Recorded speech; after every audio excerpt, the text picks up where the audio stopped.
سب سے پہلے بات کریں، بھارتی حکام پہلگام واقعے سے متعلق کوئی ثبوت پیش نہیں کر سکے۔ ٹھوس ثبوت کی عدم فراہمی سے ظاہر ہوتا ہے کہ بھارت کی معلومات اکٹھی کرنے کے لیے مزید وقت درکار ہے۔ لگتا ہے بھارت پاکستان پر حملے کے لیے اپنا کیس بنا رہا ہے۔ نیو یارک ٹائمز کا دعویٰ، پہلگام واقعے کے بعد بھارت نے سفارتکاروں کو وزارت خارجہ بلا کر بریفنگ دی۔ بھارتی حکام نے غیر ملکی سفارتکاروں کو بتایا کہ ان کی تحقیقات جاری ہیں۔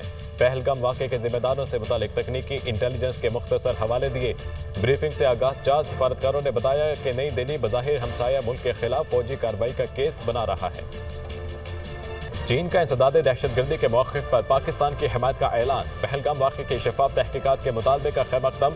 چینی وزیر خارجہ وانگ ژی اور وزیر خارجہ اسحاق ڈار کی ٹیلی فونی گفتگو۔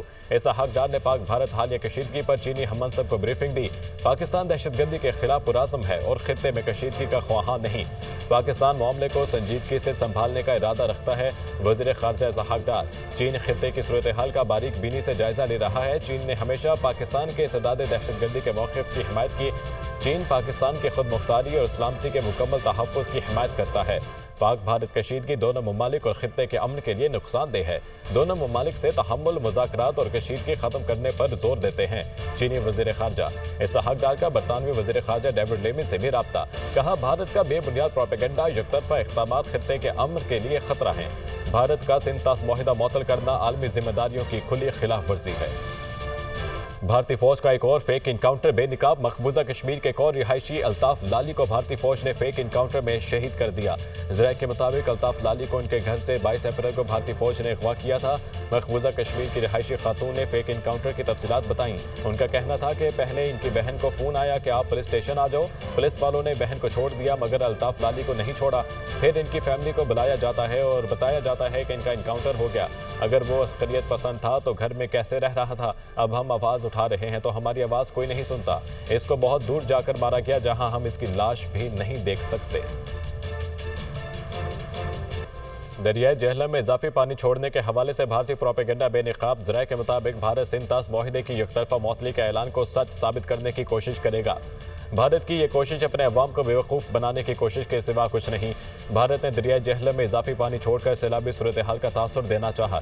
بھارت کی اس کوشش کے نتیجے میں مظفر آباد کے علاقے ڈومیل سے 22,000 کیوسک ارویلا گزرا۔ بھارت کے پاس دریا کا بہاؤ روکنے یا اس میں تبدیلی کرنے کی صلاحیت نہیں ہے۔ بھارت کی جانب سے پاکستان کے پانی کی ضروریات کو خطرہ لاحق نہیں ہے۔ بھارت کے پاس مغربی دریاؤں پر محض 0.624 ملین ایکڑ فٹ پانی ذخیرہ کرنے کی مجموعی گنجائش ہے۔ اس کے مقابلے میں صرف پاکستان کے منگلا ریزروائرز میں 7.35 ملین ایکڑ گنجائش موجود ہے۔ لہٰذا پاکستان کے پانی کی فراہمی کے حوالے سے کوئی خاص یا مستقل رکاوٹ متوقع نہیں ہے۔ بھارتی سرگرمیوں کا مقصد بنیادی طور پر ایک بیانیہ بنانے کی کوشش ہے۔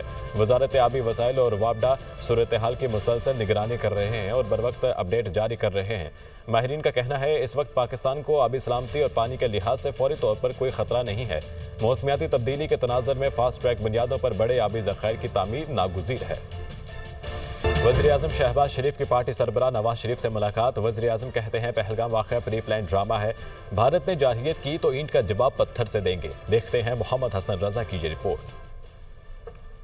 وزیر اعظم شہباز شریف کی جاتی امرہ لاہور میں صدر مسلم لیگ نون نواز شریف سے ملاقات۔ وزیر اعلیٰ مریم نواز بھی ملاقات میں موجود تھیں۔ رہنماؤں کا ملکی صورتحال پر تبادلہ خیال۔ وزیر اعظم کی نواز شریف کو قومی سلامتی کمیٹی اجلاس میں لیے گئے فیصلوں پر بریفنگ۔ شہباز شریف نے کہا ملک کا مستقبل روشن ہے، ہم جاگ رہے ہیں۔ پہلگام واقعہ پری پلان ڈرامہ ہے۔ بھارت ماضی میں بھی اس طرح کے مختلف ڈرامے کر چکا۔ بھارت نے جارحیت کی تو اینٹ کا جواب پتھر سے دیں گے۔ ملاقات میں قائد مسلم لیگ نون نواز شریف کا کہنا تھا کہ پاکستان خطے میں امن کا خواہاں ہے، ہر طرح کی دہشت گردی کی شدید مذمت کرتے ہیں۔ وفاقی وزیر اطلاعات عطاءاللہ تارڑ کہتے ہیں کہ پہلگام واقعے پر پاکستان کا نقطہ نظر واضح ہے۔ پاکستان خود دہشت گردی سے سب سے زیادہ متاثر ہے۔ جعفر ایکسپریس پر حملے کی دنیا بھر نے مذمت کی مگر بھارت نے نہیں کی۔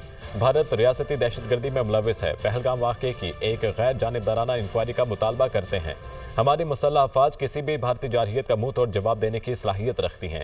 وہ پہلگام واقعے پر غیر ملکی میڈیا کو بریفنگ دے رہے تھے۔ This Pahalgam episode, to me, seems like a distraction. Pakistan is a victim of terrorism. Pakistan has always played its part against terrorist groups, against terrorists. We received condemnation from all over the world. Why is it our eastern neighbor refrained from condemning the Jafar Express episode? Whenever we face terrorism, and we counter terrorists. Why is it that the eastern neighbor always celebrates these events? India is involved in state-sponsored terrorism. Had we not apprehended Kulbhushan Yadav, was found to have been involved in terrorist activities, we will continue to fight the war against terrorism. The first information report, which is a prerequisite for any criminal investigation, it was registered in the Pahalgam police station just 10 minutes after the incident. This false FIR episode actually proves my point that somehow they had preconceived notions about this incident.